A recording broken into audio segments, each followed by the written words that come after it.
차려, 경례. All right, Taekwondo Realtor fans, here we go again with one of the best teachers I have on the channel, Pete. Morning, John. How you doing? How was your soccer match this morning with your son? Baseball game. It was Oh, pretty baseball. good. They don't keep score yet, so. Okay.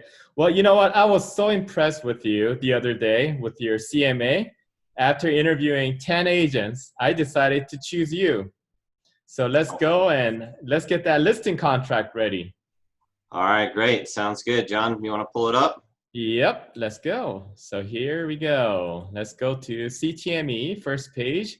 And since I have Pete here already, let's get to Pete. If I could find you. There it is. Yep. And so from here, guys, all you do is create new contract if you already have them. So the one we're going to go into is the listing, the very first one, okay? Exclusive right to sell listing contract. So click here, create. So today's date, are we doing seller's agency or transaction brokerage today? Well, John, I asked all my associates to basically be in seller's agency unless there's a very unique situation to be in transaction brokerage. So we would be in seller's agency if that situation presents itself later on down the road. It's actually in the contract. We'll talk about that. They may switch over. Okay, so is there anything else you want to talk about? This is a binding contract or just want to get straight to number 2?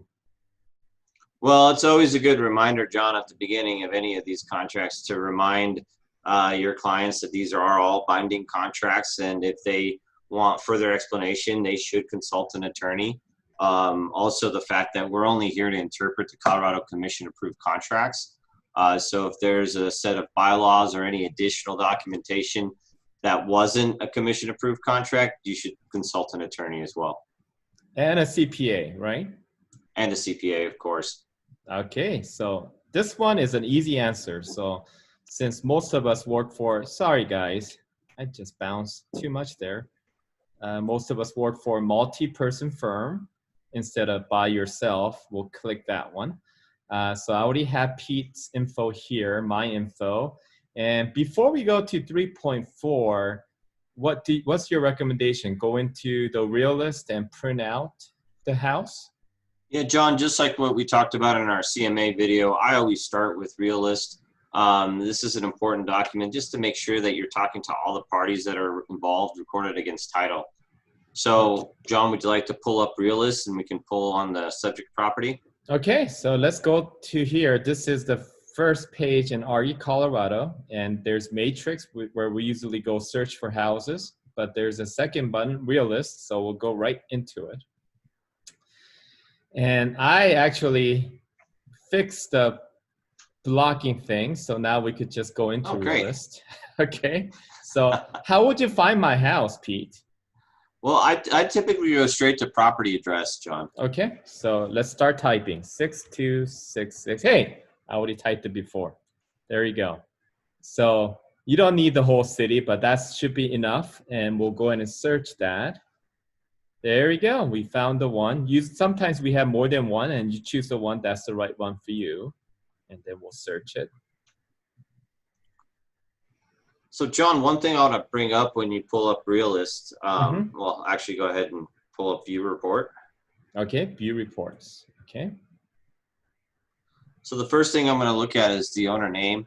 I've had this come up in more than one instance where I'm talking to one person that's initiated me to go to a listing appointment, and I find out that there's a spouse that's associated with title, but yet I haven't talked to the spouse. I don't know who the spouse is. So in many cases, it's important to have everybody that's on title show up to your listing appointments. Obviously, if we're writing a contract for Peter Psotny to list the house and we look at title and we see John Park, that would definitely be a little bit of a red flag and a question mark of saying, well, Peter, do you own this property? And, you know, possibly Peter says, yeah, I bought it 5 years ago. My next question is, well, who was the title company? Because maybe there's some misrecorded documents that we need to record prior to being able to sell Peter's house. Got you. Okay, so is that your standard practice to talk to the title and maybe do O&E prior to listing a property? You know, John, if you asked me that question 10 years ago, I did an O&E on every single listing appointment, mostly because the properties were upside down and we needed to know what liens were against title. Currently, it doesn't seem like most people are upside down in their homes, and there's only 1 or 2 liens against title. There's another section here in Realist. If you scroll down just a little bit further, John, please. Yes. Past assessment, past characteristics, past estimated value. Okay, mortgage history. Okay. So There here we you go. can kind of get a good idea of what the mortgage history is against the property. Mm-hmm. If there has been second mortgages taken out by the party of record. Mm-hmm. So you can see that Deborah Conley had a $50,000 mortgage from Wells Fargo back in 2012, but Deborah's no longer on title. Right. John Park is. So you can see the purchase there and a note of $529,000 amortized over 30 years. So that tells me that there's a mortgage there, possibly a refinance, and it actually tells you that in 2019 there was a refinance.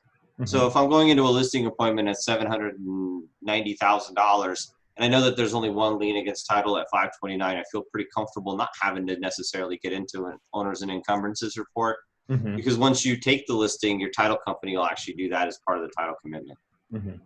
And I like this thing on the Realist, gives you dimensions of the house, kind of. That's kind of cool feature. It's always good to know the lot sizes, especially when you're selling inner city. Knowing the lot size, knowing what type of zoning is associated with that lot is also important. What else should brokers be looking for here?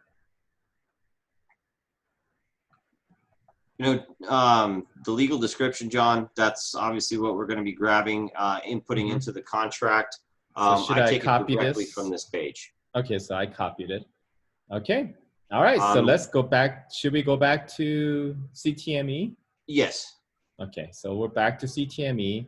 We're back to the actual listing. So county. So probably. We're in Arapahoe. Yes. And then we're gonna paste. There you go. So we got that legal done. Uh-oh, I'm jumping. Sorry, guys. My hand's not steady today. There we go. And then we're gonna type in the address.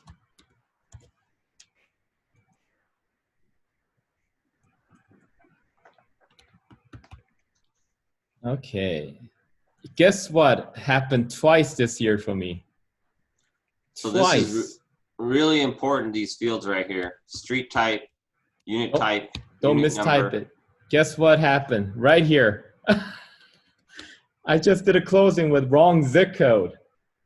Oh, wow. Because the listing agent put the wrong zip code right here, and it just went to all the contracts, everything we've done. So we actually had to do an amendment to the contract during the process to change it back to the right zip code. So be careful, guys. And also the unit type, unit number, when people are writing contracts, if they're not filling in that field to match yours, your contracts aren't going to link when the offers are being sent. So it's important that you're seeing that. If you would put Elmira Street in the street name and not initiate the field, then when brokers like myself is initiating that field, your contracts won't be linking with CTM. Just something to know. Right. It's actually Circle and South Elmira Circle East. So I think I did it right, but I don't even know my own address. That's terrible. Okay, so affordable housing. Have you seen this one before? So this is new in our contracts, John. Yeah.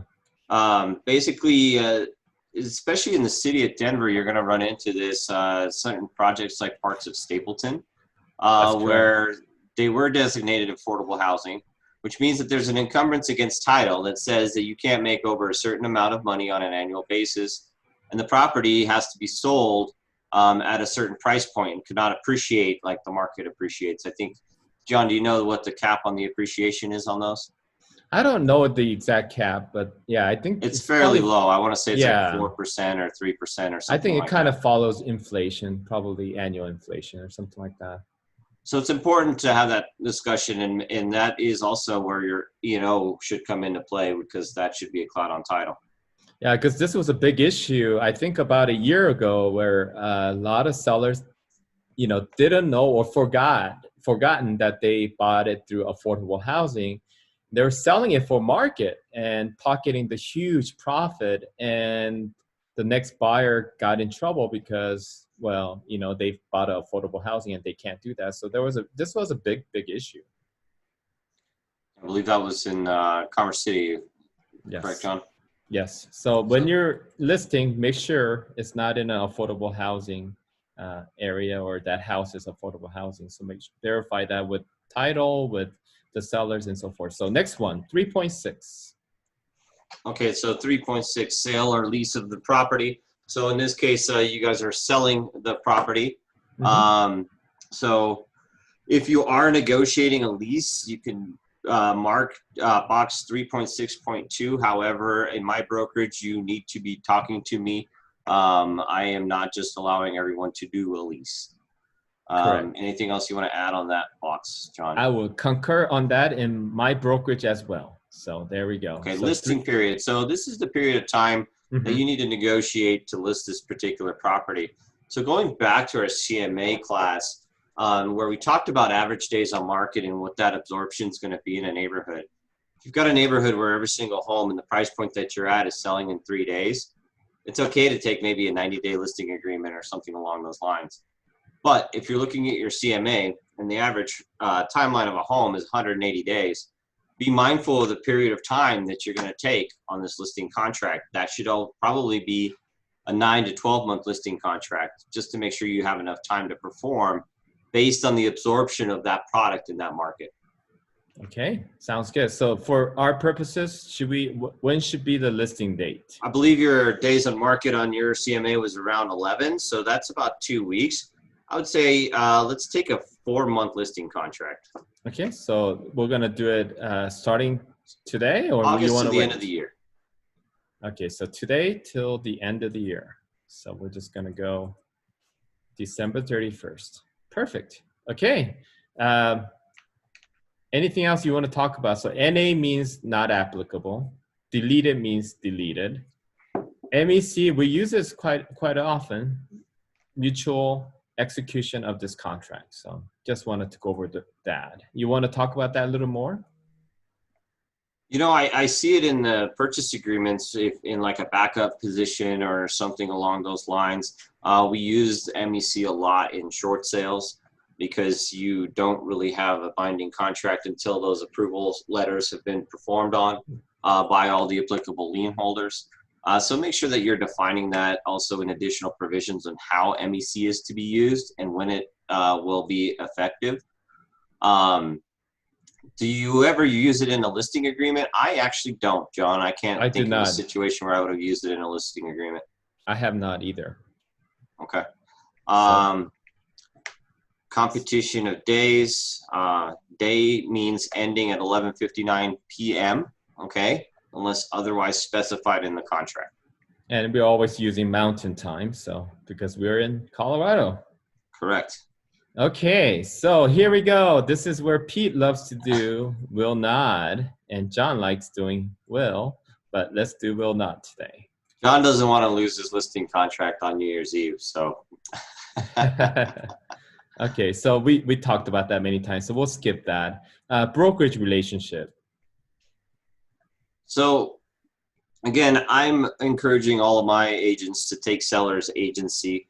At the end of the day, when you're in that listing appointment, you are truly going to be looking out for that seller's best interest. And I think it's important that we operate in that type of format. If there's a reason that you would be in a transaction brokerage relationship, let's say you have the buyer and the seller is asking for representation as well, then you have to be very clear of the fact that you're going to be only in a transaction brokerage relationship. You're not going to favor one party over the other.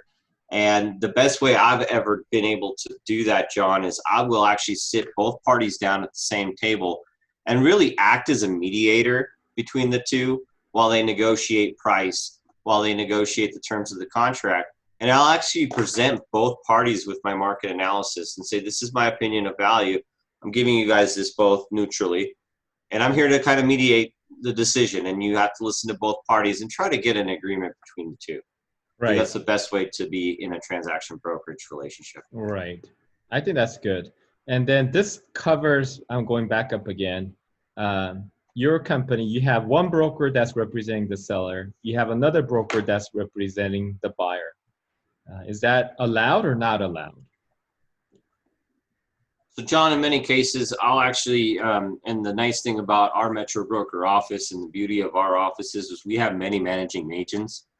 So it's very easy for me to pick up the phone and say, hey, John, you know what, we're on both sides of this transaction here, and I don't think it's appropriate for me to give advice to both brokers against each other. So would you mind being the managing agent on this particular file? And I would do likewise to any of the other managing agents in our office.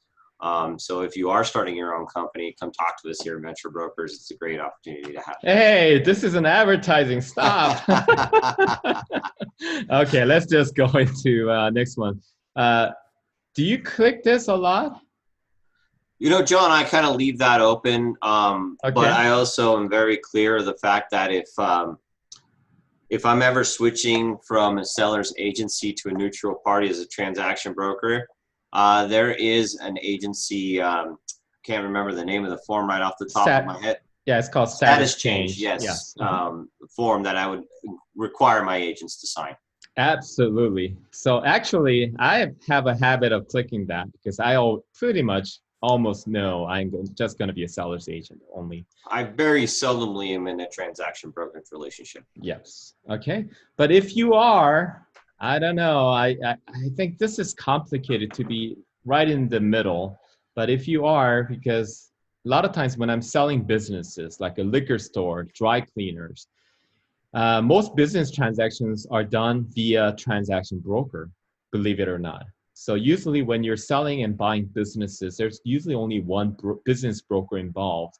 So you see this a lot with like when you're buying liquor stores, dry cleaners, and things, etc. So you do need to know what that means and how you're going to perform. And like Pete said, you want to absolutely be a negotiator in the middle.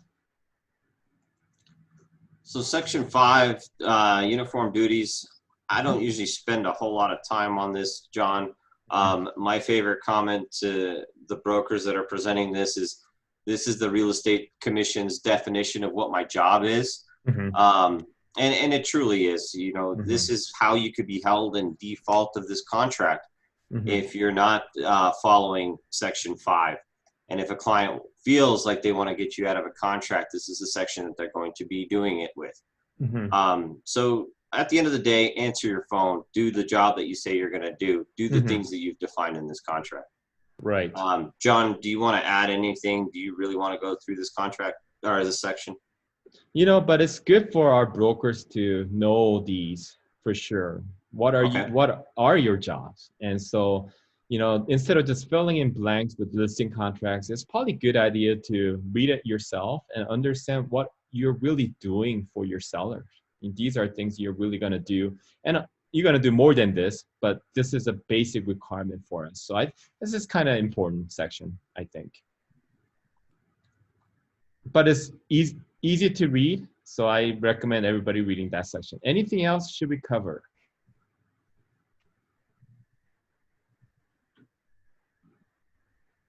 Honestly, John, this is really just defining exactly what we should be doing as a broker. Like John said, make sure that you're following all of those steps and doing at least the bare minimum. I find that most brokers far exceed what Section 5 is mm-hmm. going to require you to do. Okay, and then this is this one or this one? Which one do you choose? Well, I think that it's in my client's best interest to disclose prospective buyers and cooperating brokers, mostly because it's going to create competition and it's going to create a need of, we have to get a higher offer to beat the other offer. Keep in mind that if it is will not, you do have to, you know, not disclose how many buyers are out there, how many contracts you have. Those are things that you shouldn't be disclosing. Okay. I like to be Will too, so that's the choice I'm going to make. Additional duties of a seller's agent. So these are those additional duties. Section 5 is basically all your transaction broker's duties. These are the additional ones. I like to define this to my clients as basically I am on your side. I am the coach, not the referee. We are negotiating in your behalf. throughout the entire transaction. Okay, and this is the most important part for a lot of the young brokers. How much money am I gonna make? Yeah, John, we don't always just do this as a charity, right? Right. So how about 20%? I like that. 20%. Wow, John. Are you a business partner or a broker? um, So we don't so talk about the compensation, commission, right? We don't talk about what we charge because it's competitive. We could be charging whatever we can, right? right? So it could be any number. A lot of commissions could be in the 6-7% range, and it could be as low as 4%. It just depends on the deal that you're in and But the negotiation that you're doing. just for agents, I like to use 5.8 for just sake. Just a Okay. number, right? So 5.6 Mhm. is going to be the total commission against the property. Mhm. And then we're also going to offer a co-opt commission or a commission to the buyer's agent. Typically, that would possibly be around 2.8%. Maybe. Depending on what you're doing, investors Yeah. may not want to pay 2.8% Right. or 3%. I've seen as low as, gosh, as low as maybe 1.5% in my career on this. And Yeah, and I keep in seen it. mind, there's some new Yeah. creative companies that have actually come out and they're offering just a $5,000 fee. Yeah. John. So yeah, I've seen that too. So just, this is how you negotiate with the seller, kind of. So make sure all these numbers everything's negotiable. There's no set fee, is what I want to just talk Now, about make that sure here. that you're also communicating that with your broker, because Mhm. your broker may have some guidelines saying, hey, this is what we charge to do this. This is what we charge to do something different. So definitely Right. a conversation to have with your broker as well. Yes, for sure. Talk to your managing brokers, employing brokers. Make sure you're following the office policy manual and their, restrictions if there are any. So, for the sake of this contract, that's kind of what we're gonna do. So we're gonna offer like literally half of our commission if we have a cooperating buyer agent or if we have a cooperating transaction broker. Sometimes people don't like to do transaction brokers, so we'll leave it. I'm not paying anybody if they're transaction broker. Have you seen that? Yeah, and I've seen that be different as well. Mm-hmm. Buyer's agent at 2.8, transaction broker at 1%. Mm-hmm. So just be cognizant of that. Me personally, and the way I coach my agents to write contracts, we do offer the same commission for both.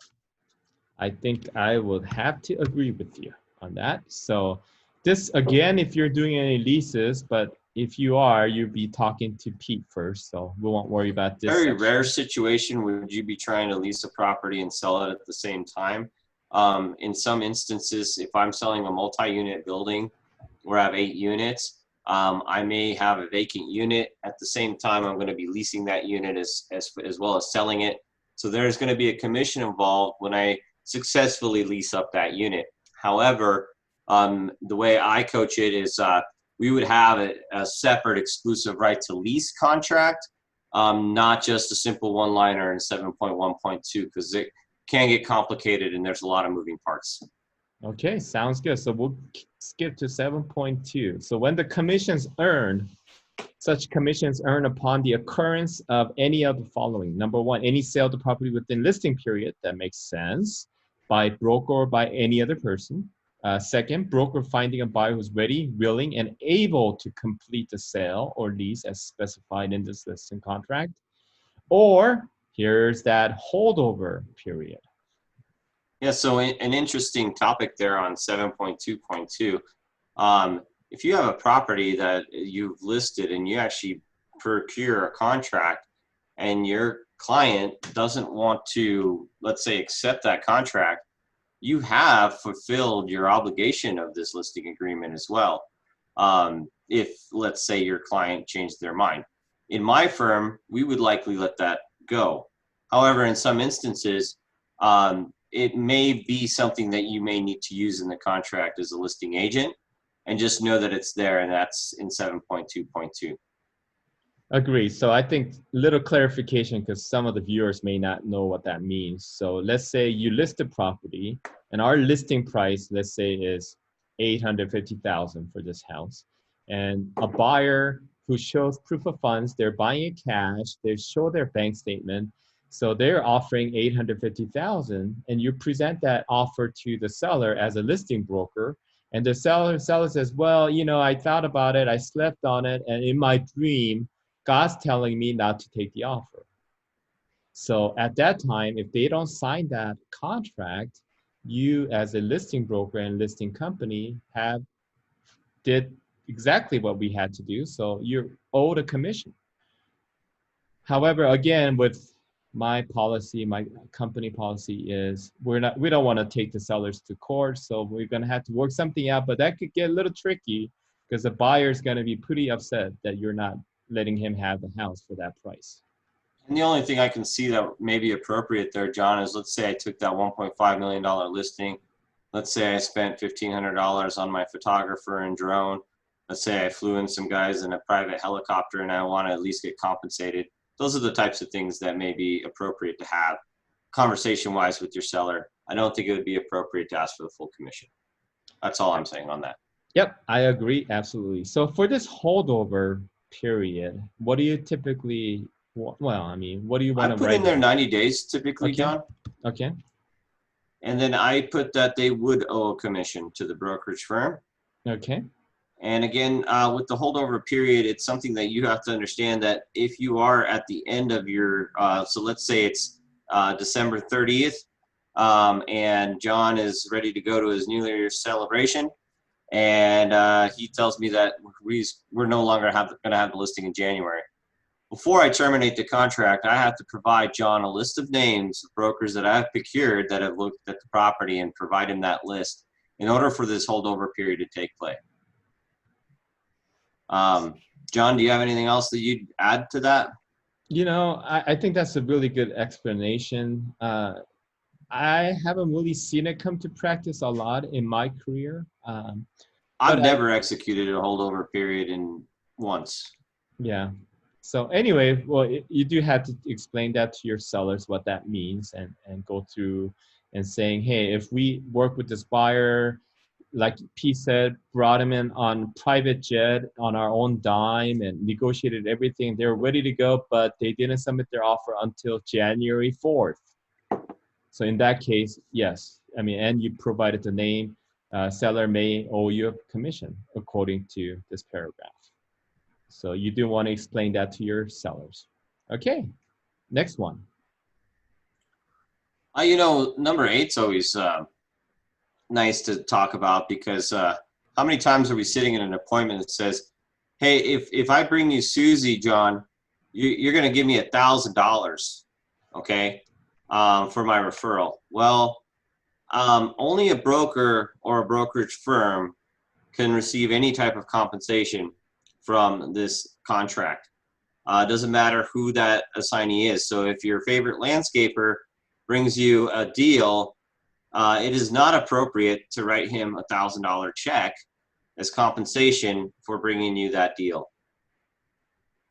Okay. And Section 8 is actually very clear about that. So if anyone ever has any questions about it, I like to take them to Section 8. Okay, sounds good. How about Section 9 or Paragraph 9? You know, it's very important that when you're talking to anybody, that you are talking to them about the fact that if they list their property in the MLS, that they're going to get far more exposure than to sell it to, let's say, your cash buyer off market. I do a lot of off market transactions, but I always, always, always offer the opportunity to go public with the property. And I explain to my clients the difference between the two. In some circumstances, it's better for them not to go active. In other circumstances, in most circumstances, it is in their best interest to go active. So definitely want to have that conversation with them. Anything else? Good. No, that's great. Let's go to 9.1. So I basically just say will, and none.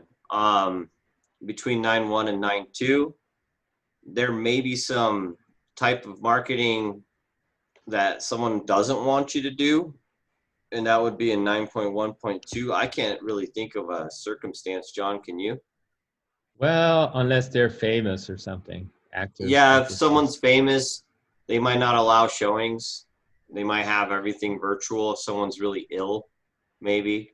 that could be another circumstance. So another advertising for our office. So we're actually creating a virtual room just for this purpose. So, we don't want to allow people to go into the house, but you could view it through our virtual setup in our office. So anyway, so yeah, I think that could be an issue. But other than that, Also, I the think fact that's that you'll be displaying their address on the internet. yes. Again, if you're selling Michael Jordan's house, he might not want you to know or display his address publicly. Same with whether the property listing will be displayed publicly. I typically hit will on both. Yes. But there could be some circumstance. And most of the time, if your client has these types of circumstances, they're going to be talking to you about that. So just be very careful with those two boxes. Okay. Property access. I've been using a manual lockbox, but I'm old-fashioned there, John. Or cheap. You're just cheap. You're just cheap, Pete. If you're using a manual lockbox, I like to mark the box below and put the lockbox combination in there, so that my client always has it. How many brokers will have this combo? 1, 2, 3, 4. I could probably get into 10 houses out of 50. So we do, the thing about electric lockbox for me, I don't want to be critical right now, but they're just so hard to use. But I know there's a company that I've been working with called Showing Me. They have their own electronic lockbox where you could just use your phone to access the lockbox. So that's really cool. So I'm actually giving them a try next week. So anyway, but yeah, I think a lot of the realtors are going with electronic lockboxes now. So we'll see how that pans out. Let's go to 9.2.2. So this is also a new section to our contract, John. This was a big commission updates issue of who's allowed to walk into your property. So is it only licensed real estate brokers? John's listing at $790,000 or $890,000. I think that was our CMA. We probably don't want unlicensed assistants walking through his home. Okay. Possibly a vacant house at $250,000. You may only have vacant unlicensed assistants walking through your home. So different circumstances, right? Talk to your sellers about who it's appropriate to have in your home. If they don't want an unlicensed inspector in their home, it's important for the buyer's agent to know that they're not allowed to share that lockbox code with the inspector, and then somebody needs to let that person in. Okay. Structural engineers. Okay. Maybe not. Sure. Who knows? Okay. It depends. So anyway. Yeah, that sounds pretty bad, but we'll leave it in there. Okay. Okay. I was like, is there something you're telling me about your house, Sean? Is this okay, good time to talk about the seller's property disclosure? No, there are no structural issues, so we'll leave it blank. Okay. Marketing. So here I actually have a clause that I have in my particular, and that's over on the right-hand side. You see where it says clauses, John? I don't have any. Type up clauses. It makes things go a little bit faster. Hey, look I do have some clauses, but I don't have that clause. Yeah, so I like to do the same thing for every listing, so I'll kind of run through a couple of things that I do. So the first thing I always do is, I'll hire a professional photographer every single time. Okay, what else? The second thing I always do is I provide, obviously, the sign and lockbox. Okay. Hey, just going. You don't have to be accurate. Right. We will always input the property into the MLS. Okay. We feature our homes through both Zillow and Trulia. We are premier agents. And our photo company now that we are using, which is local here in our office, also will do the virtual tours directly through those platforms to ensure visibility. Virtual tours, and then potentially 3D tours in the office, which will have pretty soon. 3E tours. Okay. All right. And then we are a little old-fashioned, John. We still do those open houses. Ah, open So houses. I usually commit to 3, Okay. and we either between myself and my staff. Oh, my spelling. And believe it or not, actually advertising those open houses through Zillow and Trulia for our realtors, we do get a lot of unrepresented people that do show up to these, especially in the competitive marketplace that we've been in. Great. Okay. And seller authorizes videos, pictures of both interior and exterior of property except none. So none. This is where if there's any drone stuff that they don't want you to do, maybe there's a section of their property that you can't advertise, you would put that there. Yeah, no drone if it's like no flight zone, It could be near an airport or something like that. Right? I had this before. Sure. Okay. Usually none though. Typically I would say none. Yeah. I can't think of a client that I walked into that said, "Don't do this marketing for my home, please." And this is sometimes where I would explain to the sellers, hey, once we put stuff on the internet, it goes everywhere. We have no control once it goes out. The photos, videos, they get shared, people copy them. So maybe that might be a good spot to tell them, hey, once we put it out there, we can't take them back down. That's always a good thing to talk about, John, because you can't take it back once it's out there. And that's why we have marketing termination. So let's go over that. So this is basically the conversation that you just had, is that as brokers, we're going to do our best diligent effort to remove our marketing platforms. However, our platforms do get shared over and over and over and over again. And we will go to our best ability to do that, but it's not always 100%, and it is out there for the world to see. Yeah, so just remind your clients that. Yeah, it may end up in North Korea in their own intranet and never come back out. So there we go. Yes. All right, number 10. What's up with this? Seller's obligation. Come on, seller doesn't have obligation. Or do that? Yeah, no, I don't really get into this paragraph a whole lot, John. It's always fun to read every paragraph as we go through one of these classes. So, so the seller agrees to negotiate in behalf with the broker. So, a good conversation to have is that you set a set of expectations of how quickly a seller can respond to you. So a good example of this is if you're in a estate situation and you know that an attorney is going to need 3 or 4 days to respond to anything, you need to prepare any buyers for that type of response timeline. And this is a good time to have that communications talk with your seller. Okay, how about next one? So this is also talking about, hey, seller, we're going to do the marketing for your property. You don't want your sellers doing their own sets of marketing in conjunction with yours. And if they are doing it, like let's say a FSBO, you want them to terminate that so the calls are actually coming to you. That's all I really would say on that particular paragraph, John. Anything else? Yeah, because you don't want the seller to make wrong disclosure or something like that. So exactly. Okay, next one. So this is just, again, that conversation with the seller. Hey, you haven't signed any contracts with any other listing agents. It's important for you to know. And if they have, that's okay. But are you still in a contractual obligation with that particular agent? And remember the holdover period that we were talking about is, yeah, my contract is expired. The next question needs to be, has that broker provided you a list of procured buyers?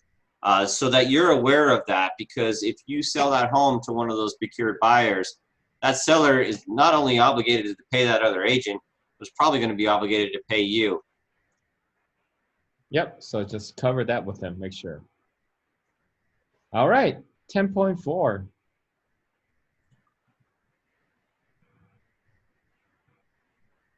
So this is basically just stating that you have consent to the marketing materials, yeah. Photographs, renderings, any of those are that to that's a disclose? those are all the brokers now. Photos, everything else, Correct. videos. So Yes. your seller can't demand all their photos from you after you've purchased them from a video company or anything like that.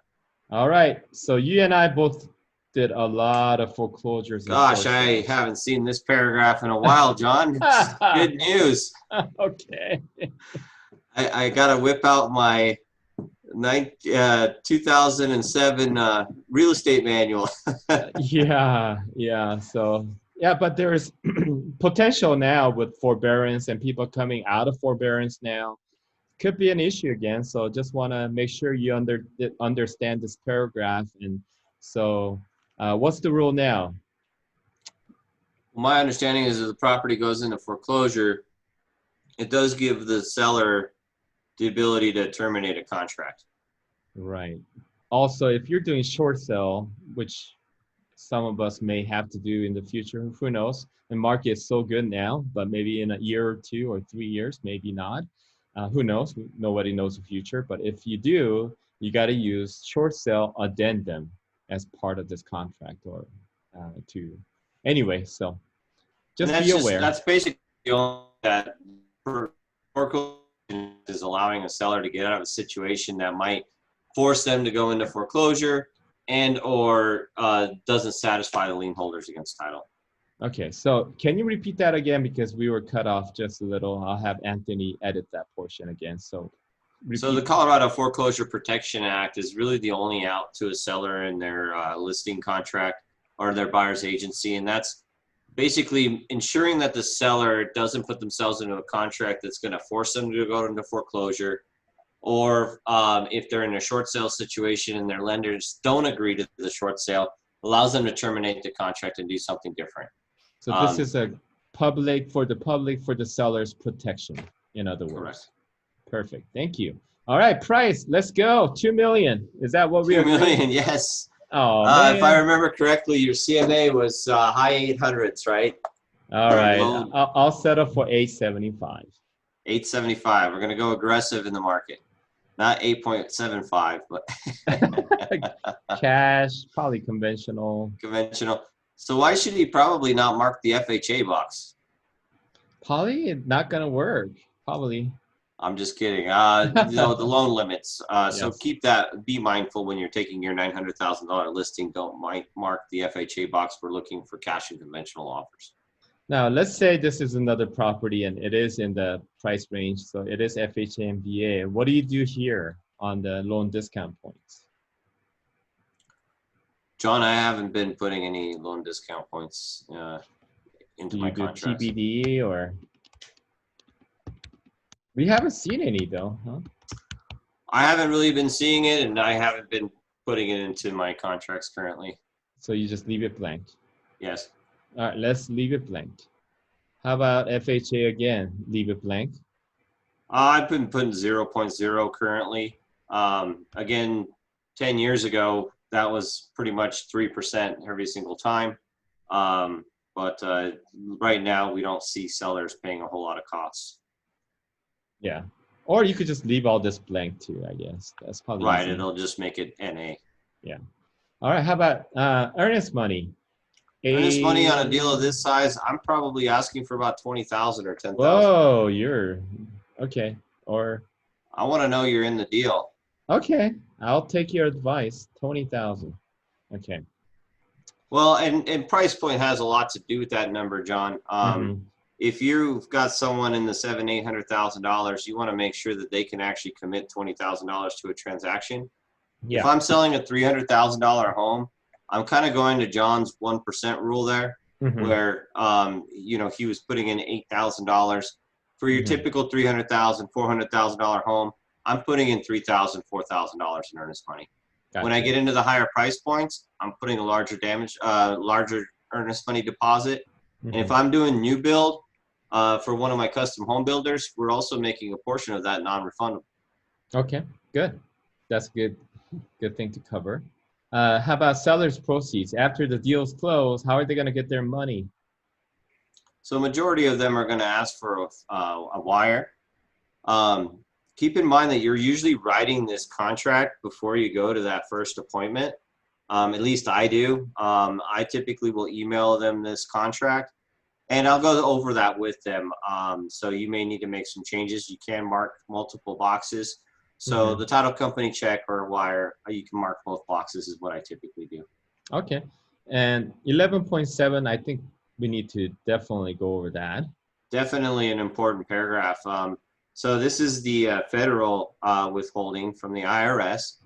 And if you have a foreign person that is selling a property, and so they do not have a social security number, it is important that we withhold, is it 15% of the sale, correct, John? Yeah. And give that to the IRS in form of taxes. Then they have to file a return to get the rest of that money back. If you do not withhold this, and a buyer purchases this property, that buyer will now be liable for that 15% of taxes. That liability shifts to the buyer. It is very, very important that you're having this conversation with your sellers, and you know your citizenship status of your sellers, because if they are non-citizens, and I do sell several non-citizens, I'm sure John runs into this from time to time, Yes. that you're notifying your title company and you are marking the boxes. Now, it doesn't automatically say they will have obligations. So typical issue with FIRTA is a foreign company comes here and they buy 100 homes, and they also buy 2 large companies.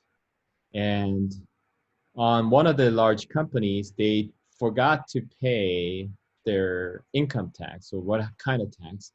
So they leave town, they sell everything, and later, IRS finds out, hey, wait a minute, they didn't pay everything. So they could potentially go back to those houses that they sold and say, well, now the buyers will owe us. It's a really, I think, is a terrible thing to have the buyer be responsible. So this has become a big issue for title companies to ensure that.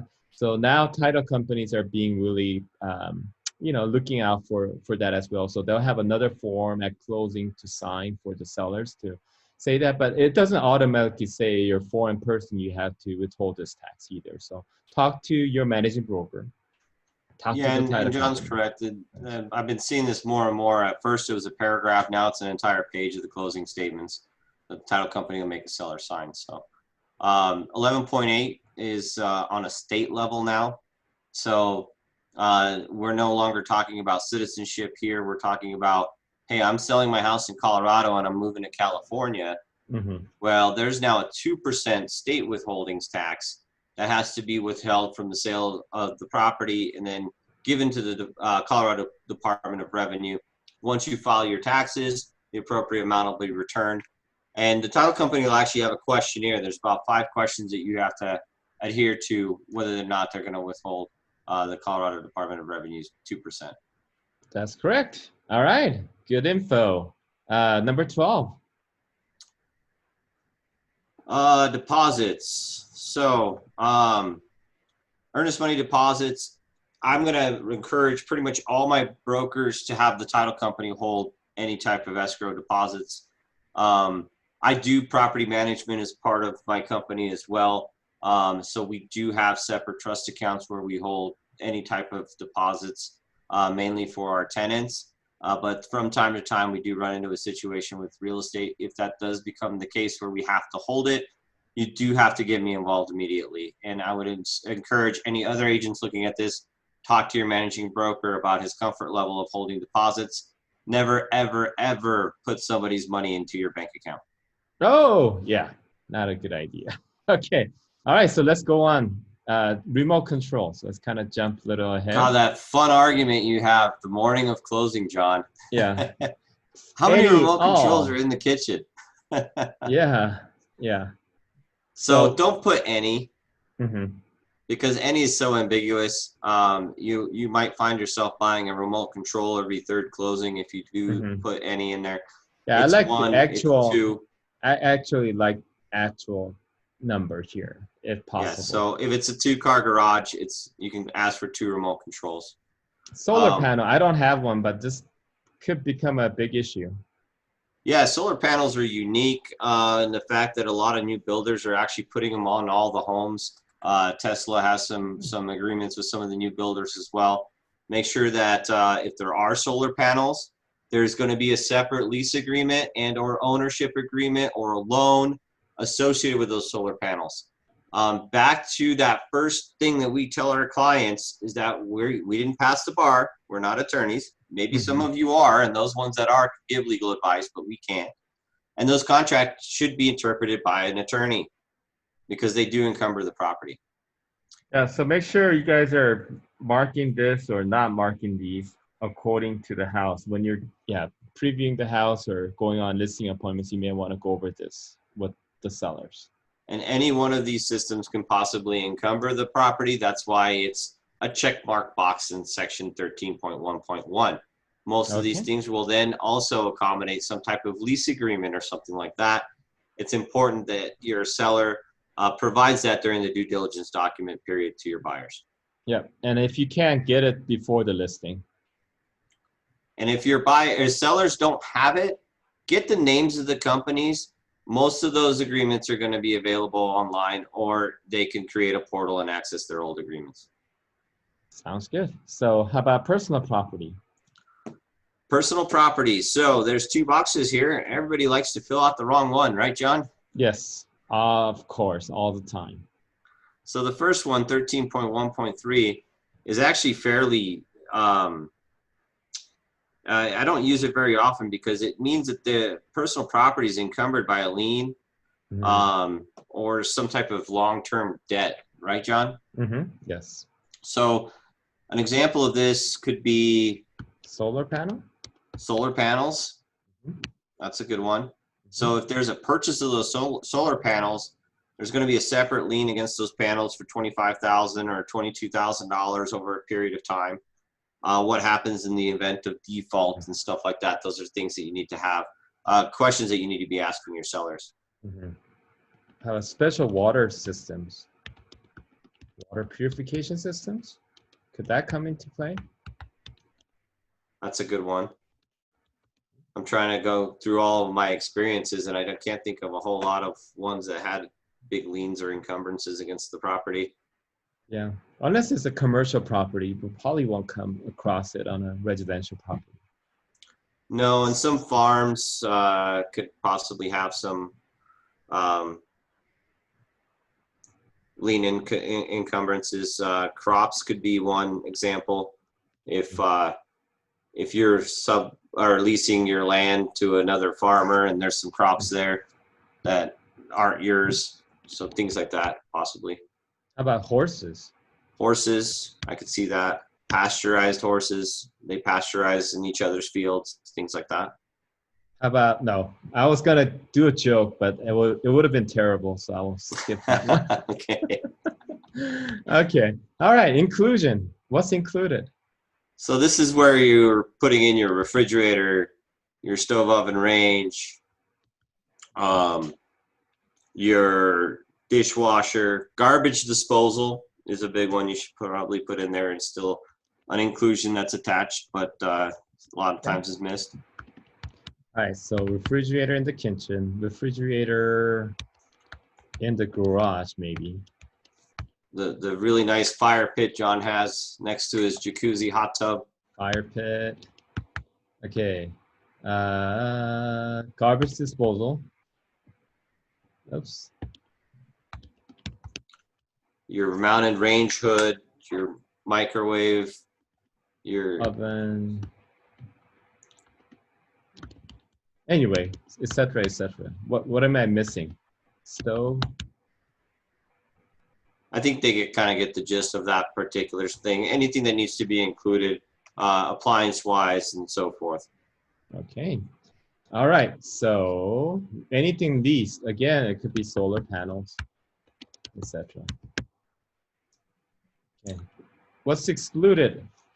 Well, maybe John wants to take that very nice hot tub that he purchased in his backyard. Personal property, tenants' personal property sometimes may be excluded. Definitely want to, if this is a tenant-occupied property and the refrigerator is theirs, you want to make sure that that's in the exclusions as well. Sometimes we see washer and dryer. Washer and dryer are oftentimes excluded. Mhm. So anything that the seller is going to take with them. How about If curtains? grandma's chandelier is in the dining room table and they want to exclude that, you want to make sure that you've included that there. Okay, something like that. Tray fixtures, usually none. Can't think of a whole lot of examples there. Yeah. Parking storage. So especially if you've got anything detached or secondary storage units like the sheds in the backyard, you'd be surprised on how quickly you can get into an argument over a tough shed, John. So just make sure that you're defining that in your contracts when you see them in the backyards. Okay. Anything else? That's kind of generally what I can think of. Any outbuildings would also be defined in there. Should we mention anything about water rights? So one thing I could tell you, if you have a well, call me first if you're one of my agents. If you're someone else's agent, you definitely want to get your managing agent involved. Most properties will have some type of well permit number.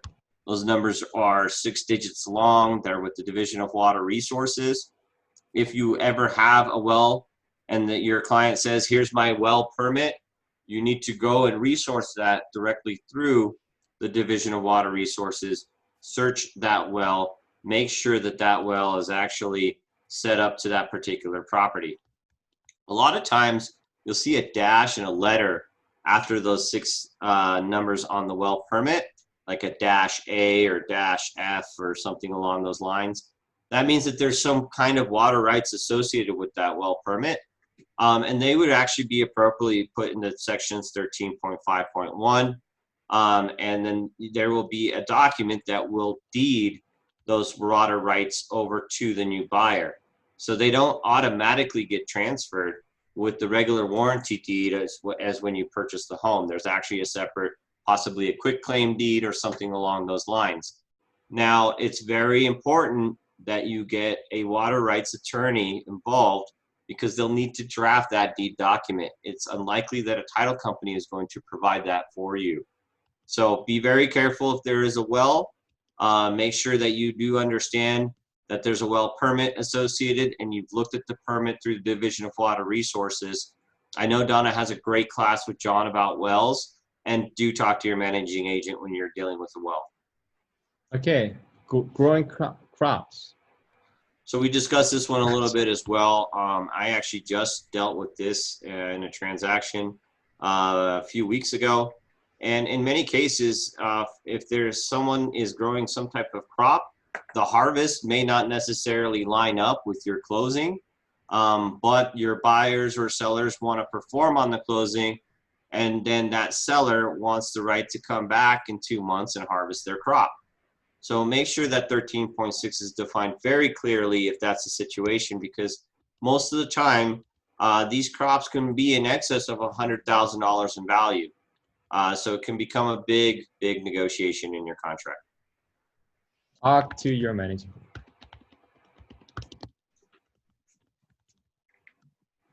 Okay.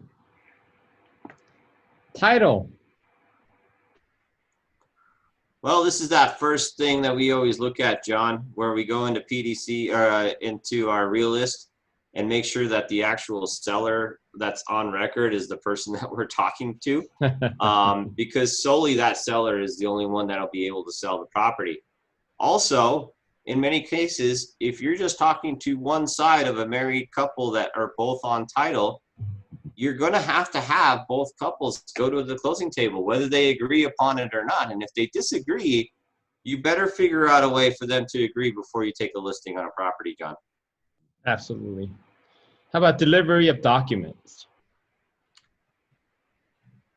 So this is also, going back to your seller and telling them, hey, you need to be able to provide any documents that are associated with your property, and they have to be accurate. Mm-hmm. I don't want you forging any documents, things like that. If there's missing things, let me go to the appropriate places to find that, but don't lie to me about that. Mm-hmm. That's pretty much the only conversation I'd have with my sellers on that one. Yeah. And so obviously, if the seller has any knowledge of any documents, if the seller just did an asbestos test and it came in positive, they have to give you that. You could still sell the home. Everything's going to be okay, but you've got to give me the knowledge of such. Yeah, disclose, disclose, disclose. If you have ILCs, if you have surveys, if you have lead-based paint, if you have any of that, you have to disclose to the buyer. So there we go. Conveyance. So this is where you typically have been putting a special warranty deed. I've been asking for a general warranty deed. Yes. Most of my title companies are fine with that. If someone's passed away, know that you may be in a position where you're doing a personal representative's deed. I very seldomly will see any of my brokers involved in a quick claim deed. That's typically done through two parties and an attorney. And a bargain and sale deed, that would be in the event of foreclosure or something along those lines. I don't see that very often right now, but we will see it again. Okay. All right. Monetary encumbrances, usually blank. Typically blank. I can't think of. I mean, you're going to get a title commitment that'll have to be cleared, so that'll be issued there. Okay. Tenancies. So big one here. Obviously, the obvious one is, hey, there's a tenant in there with a 12-month lease. You have to be disclosing that. No, their lease doesn't automatically terminate when you sell the property, John. How many times have we been asked that question? This also comes into play. I've been seeing a lot of VRBOs. So let's say there's a VRBO booking that's 4 months down the road. It's important to disclose that to the prospective buyers. And likely those new prospective buyers will be in collection of that if it takes place during their occupancy of the home. So do be careful that you're disclosing any possible leases against the property. So the listing contract says seller agrees to furnish buyer at seller's expense evidence of title. Yeah, so that's a unique paragraph since it's actually a negotiation in the contract to buy and sell, John. But in the event that the buyer marks the box that seller will pay and seller shall, then you are agreeing that you're going to furnish clear title. So this is a good conversation to have if that becomes a negotiation later on. But it is traditional that a seller is going to pay for a title policy unless the buyer specifically negotiates for it differently in the contract. Yeah, this might be a good time to go over different title companies that you use. Maybe you have 3 title companies, land title, homestead, equity title. We have homestead and equity in the building now, but they, the sellers are the ones who are choosing the title company. So you may want to give them some choices. Exactly. And then go over what is title insurance, how much is that going to be? So it might be a good time to kind of explain that fully here so that your sellers will know what they're getting involved with. Associations, John. All right. I don't even know. Gosh, I think it's 100 something. My favorite is it's voluntary. It doesn't matter, John. This one does matter. I forgot my own HOA due amount. Oh my goodness. I don't know. I'm estimating somewhere there. So we do have. The point is, John, is they all matter, voluntary or non-voluntary. If there is an association, we'll find out about it once we pull title. So just make sure that you're having that conversation with your clients. And this is also a good time to find out what kind of features is that HOA going to offer you. Not necessarily something that you need to put directly into the listing agreement, but I always have my notepad with me and I'm going to say, hey, your HOA, John, is $125 per month. What does that cover? Do we have a pool? Do they come and shovel your driveway and your sidewalk? What do they do? So because you're going to want to put that into your listing and you're going to want to be accurate. Yes. And when you're inputting your listing, your client might not be available. So good time to have that conversation with your client. Right. Absolutely. Okay. Possession. So possession is also obviously very important when you're standing in someone's living room and they have 4 kids and they're trying to figure out their move. What is a realistic timeline for that client? Where are they going? Are they moving out of state? Are they moving to the house down the street? Are they moving into mom and dad's house and then moving into another house? So is that going to be delivery of deed and funding if it's the day of closing? Or do we need 30 days after closing? Do we need 60 days after closing? Do we need the weekend after closing to move? Make sure that that's defined between you and your seller first. Anything in excess of 60 days cannot be addressed in the contract to buy and sell real estate. The post-closing occupancy agreement only allows for a 60-day contract. By the way, a post-closing occupancy agreement is kind of a poor agreement in the contract to buy and sell. It's a one-pager. To give you any idea, my leases are 18 pages long, and there's a reason for that. So do be very wary of post-closing occupancy, and I actually encourage all my sellers to figure out their situation prior to closing on their home. Okay. So our preference is day of closing. That's our preference, but sometimes it doesn't work that way. But all right. So what's our obligation? Follow Colorado laws. Really? It only starts that way, right? Yeah. So disclose. Disclosure. Disclose. If you know something, you can sell that house. Every house has its price. Not disclosing is only going to get you in a worse spot later on down the road. Any type of structural defects, zoning defects, anything that you're aware of. This is almost mandatory. I don't encourage anyone to not agree to provide a seller's property disclosure. So even if you're a landlord, you will know if you fixed your plumbing last year through your property management company. So exactly. Disclose. Don't say I never lived there in the past 5 years, because if you're the owner, you probably know what happened in the past 5 years. So please. If you know the house is flooded, you need to be disclosing it. Yeah, insurance claims, disclose those, please, so that we don't look like we're hiding something during the middle of the transaction. So yeah, disclose about roof replacement, disclose everything and anything possible. That would be a good advice. So the Real Estate Commission has had to have pounded this date into your head, January 1st, 1978. Mm-hmm. That is the day for lead-based paint disclosure. So anything before 78, you have to have a lead-based paint disclosure as part of your contract. There's also a seller's obligation of lead-based paint that should also be accommodated with your listing contract as far as what my brokerage firm requires. So just make sure that you're having that conversation with your clients on anything before 78.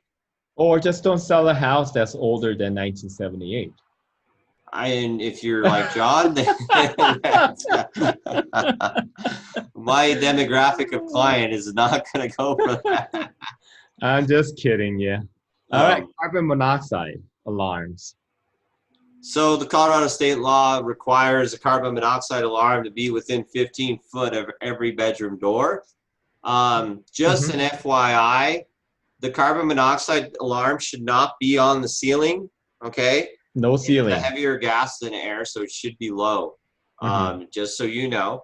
If you do go take a listing appointment, it's important that you talk to your seller that the Colorado law does require us to have that. It is a seller's obligation, by the way, and it's also a broker's obligation to make sure that there's carbon monoxide detectors. And it is a Colorado law. It's actually a law. And the funny thing I joke about, and I actually shouldn't joke about it, but I have a Tupperware in my back of my car, and it literally has smokes and carbon monoxide detectors and a power drill in it, just in case, because I go to many home inspections, appraisals. Let's say I'm at an FHA appraisal and the appraiser doesn't have that carbon monoxide detector. By the time he's done going up the staircase, I can drill one into the wall and make sure that my client's conforming. Hey, so what I'm going to do is I'm just going to call you. If I don't have one, I'm going to say, hey, Pete, come on over with your car. Put one in for me. So actually, I think that would be great when you're competing for a listing, guys. When you're competing, why don't you have that, with you? And if you notice they don't have a carbon monoxide alarm, just give a couple, to them, as a nice $99, you get 5 of them, John. Yeah, so that'd be a good way to get your listing, if you're competing with that other guy, and then, you give them something nice to the seller like that, I think they may appreciate it. Yeah, when you're doing that walk through the house, you say, "Hey, do you have your carbon monoxide detection?" "Oh, you know what? I don't have one." Just a second.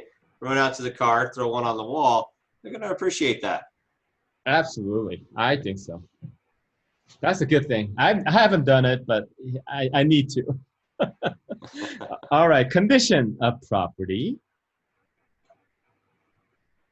So, So, so the day of listing is nice, and day of contract, it looks nice, and then hell breaks loose. they start moving, John.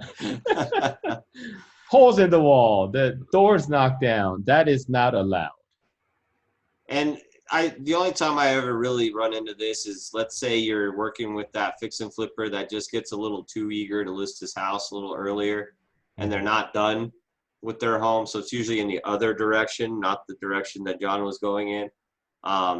But you want to make sure you define that. And I would actually encourage you to tell your clients to wait till they're done. Presentation is everything. Don't let someone walk into paint cans. Let them walk into a staged home. Awesome. Okay. How about rights to cancel? We talked about that a little bit earlier, but here we go. So this goes back to Section 5 and Section 6 of this contract. When you take a contract as broker's buyer's agent and you're not upholding your fiduciary Fiduciary. That's responsibility, okay. sorry. English is my second language, by the way, people. Thanks. Actually, it's mine as well. Oh, both Don't of us. forget, I Okay. spoke Slovak first. Okay. If you as the broker abandon your seller, you haven't called them in 4 weeks because you're in Hawaii, and your assistant failed to do what they need to do, this seller has a right to terminate the agreement between you and them. And again, they're going to go to Section 5 and 6. So do read those duties very carefully, because that is the commission's definition of your job. And if you're not doing it, your seller has a right to terminate the contract on you.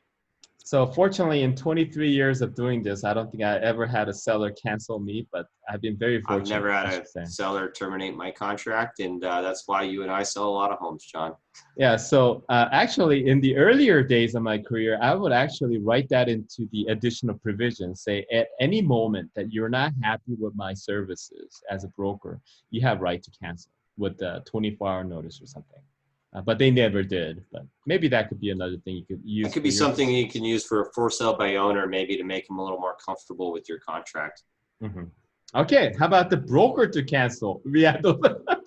So I have had this happen. I have fired a client before.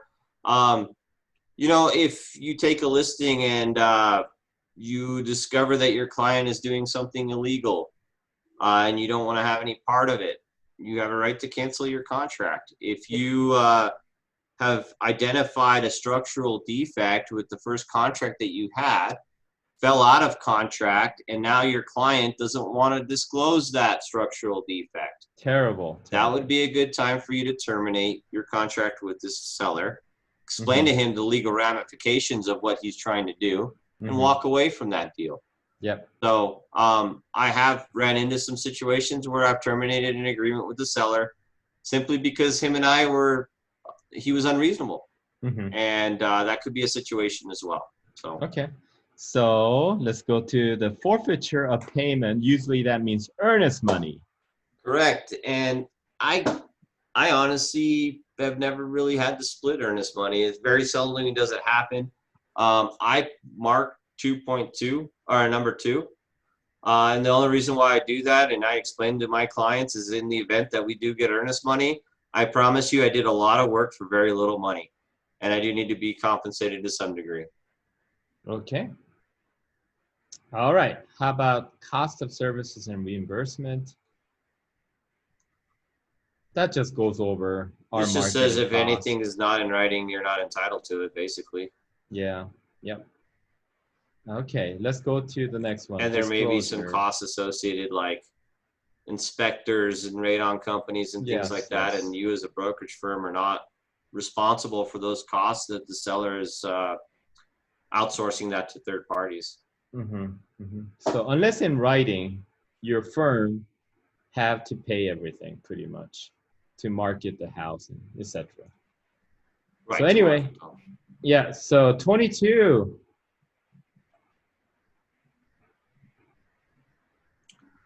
There may be some additional costs, attorneys, lenders, inspectors. All these costs will be disclosed to you in a settlement statement. This should be 3 days before closing, right, John? Sure. Okay. Typically, Yeah. we would like to see it 3 days before closing. So sometimes I've done this for my sellers, but I don't have to go mow their lawn, clean their house for them, paint their house, right? No, but you may want to negotiate that for maybe, let's say, a higher commission split. Who knows? Certain Oh, properties might have certain mhm. things that go with them. Okay. This is a big issue nowadays. Absolutely. Do you never, ever, ever, ever, ever discriminate against anything? Okay. So There's the protected class defined by federal, state, or local.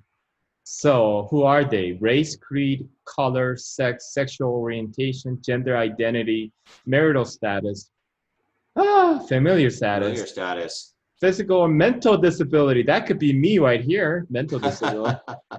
Just kidding. Handicap, religion, national origin. Wow. Ancestry. Oh my goodness. It's such a wide thing. So we got to be extra careful. We want to treat people like people, right? And be cognizant of that in your marketing as well, John. Mhm. My favorite comment is great family starter home. Well, Oh, yeah, isn't that familiar could be. status in the non-discrimination paragraph, John? Yes, it is. So be careful of the way that you're marketing your properties.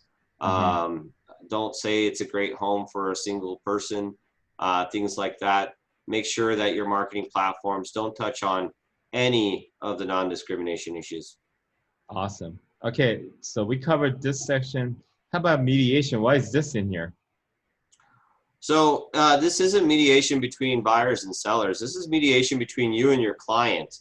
I can't say I've ever even come close to coming into mediation with one of my particular clients. Usually, if things aren't working out, we've terminated that agreement long before we get into a situation where we have to get into mediation. But you're agreeing upon the fact, mostly probably your commission check and or maybe some costs that were associated with the transaction that you guys didn't see eye to eye, that you're going to go to a third party mediator before you go to arbitration or start suing each other. Hmm. Usually the dollar amounts are rather small. In the event that mediation does not work, then you are welcome to go to arbitration litigation. However, know that if you don't win in this case, you may be paying the other party's legal fees. So my suggestion for my associate is when in doubt, lose to your clients. It's kind of what I do. You know, if you're fighting over $500 item or something, just write the check. It's my philosophy. I don't know about you, Pete. Well, and that's John's absolutely right. You know, keeping your clients happy, showing that value with your clients. You shouldn't really be arguing over money. And if you are arguing over money, a lot of times I think it's important as a professional to step back and say, you know, what is that argument? Did I not set the right expectation at the beginning of this transaction that my client felt that I owe him another $5,000? And in many cases, that's probably the case. It's very, very important to set the expectation up front. That's what this listing agreement is for. That's what Section 7 is for. If there's an expectation that you're going to mow the lawn for the next 4 months and you're going to hire a third party service, you need to have that conversation with that seller and say, you know what, I need you to pay that $500 up front in an escrow account so we can hire that lawn service. John, I do a lot of renovations to my clients' homes. Now, I wouldn't encourage regular agents to do that, but I'll paint a home. I'll put carpet in a home. I'll put granite countertops in a home. Those are all conversations that I need to have so I don't end up in a mediation situation. Yeah, you never want to fight with your sellers. I mean, sellers are present clients, there are future clients, and they'll bring us other referrals. You always want to treat them like kings and queens, for sure. So, Additional provisions, John. yes. Uh, Gosh, there's a plethora of things that you can put in here. If there's anything stipulating with the contract, you should probably put that in there. Um, What, for example, what are you thinking? I was trying to think of an example as we were kind of scrolling through, John. You know, if there's anything that has to do with Any type of farm equipment is one that I just Mhm. recently ran into. Any type of leases, John is absolutely in there. Oops, my spelling is off. No Yeah, I lead. keep going back to the farm equipment because it was a deal that I Mhm. just had 2 weeks ago. Mhm. If the seller is a licensed real estate agent in the state of Colorado, that also needs to be defined in additional provisions. If there's any special stipulation to the property that needs to be disclosed up front, structural engineers reports, that kind of thing, I would certainly put that into the additional provisions. What else can you think of, John? No, I'm getting a little hungry, so I can't really think anymore. But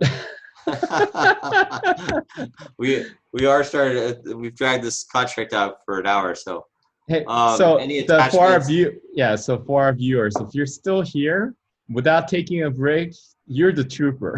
That's right. You're gonna do great in real estate. You know, Attachments would be yeah, yeah, short sale addendum if you're in a short sale. yeah. The lead-based paint disclosure would be an attachment to the contract. 1031 exchange addendum.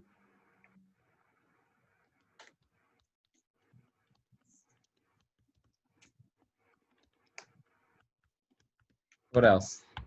That's all I can think of. Okay. Oh, source of water, maybe? Yeah, source of water, square foot, and seller's prop. Pretty much. I think that covers it pretty much. There I put CTME. You put internet, I believe. Yeah, easy. Both are appropriate. Okay. Physical delivery and notice. You want to cover this? So every now and then I run into that client that's elderly, Mm-hmm. that doesn't know how to turn on a computer, Right, right. that wants everything in writing. Mm-hmm. And he has every right to request such a way of delivery. Mm-hmm. If you have that party, you need to make adjustments to the way that you're selling that home, Mm-hmm. and notify your buyers that it may take a while for people to get back to you. Right. Most people are fine with electronic delivery. Mm-hmm. And if there's any reason for us not to have electronic delivery, I think you should define that in additional provisions as well. Mm-hmm. And choice of law, if you do get into law issues, state of Colorado law. State of Colorado. Modification. So we're not going to modify anything unless, if you want to modify, what do you have to do, guys? Has to be in writing. And you use amendment, listing contract amendment, or exclusive right to buy, exclusive right to sell contract amendment. So it's another form, guys. So make sure you use that another form to modify anything in this contract.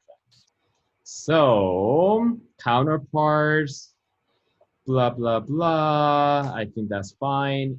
This is the entire agreement. There's nothing verbal that's set aside. Everything should be in writing, and everybody acknowledge that they have their copy. So once that's done, if make sure you got your seller's email here. But if you already did your definition page, that's probably automatically there. And I think you're done, and click save, and you're good to go. Exactly, John. And don't forget to attach the definition of working relationship when you send your agency agreement as well. Yes, so that should be part of your listing contract. So wonderful time. I know we spent like hour and 17 minutes on this class. Wow, I didn't know that would be so long, John. So I think we covered a lot.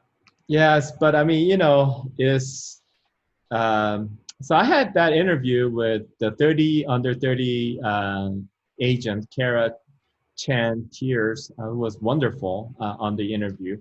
She did 36 deals, I believe, in her first year, and she did 68 deals in her second year. Wow. So very impressive young lady, just up and coming. She's probably like top 100 realtors in the nation right now. But she mentioned this, quality versus quantity. And she says quality first. It's not the quantity of leads that matter, it's the quality of leads. And so for our class, for Pete, the reason I choose him to be my favorite instructor is of the quality. He's got so much quality, such great knowledge, such a great broker, such a great friend. So thank you guys for staying with us with our Taekwondo Realtor program. And he's always the best when he does these contracts because he's very knowledgeable. So thank you, Pete. Thank you for our audience. So 차렷 경례.